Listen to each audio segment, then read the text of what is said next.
notifications on your Google Chrome.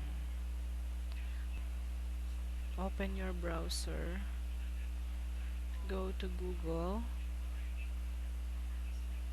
and on the top, click on the three dots, customize and control Google Chrome.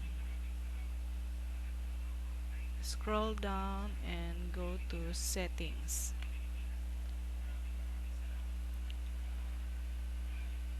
On the address bar, type in / and type content.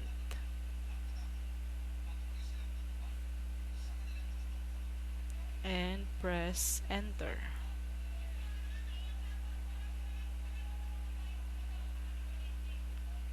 Scroll down and go to notification, and go to notifications.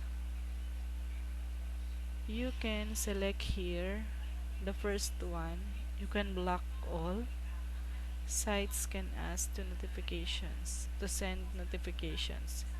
You can select this one and block all the notifications, or you can select it one by one. You can select what you want to block and what you want to allow. For this example, I want to block the notifications from YouTube. You can block, edit, or remove. I will remove. And Facebook also. And other.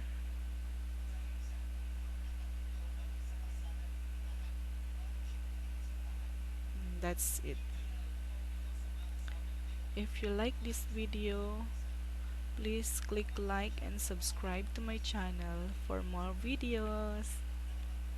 Thank you for watching.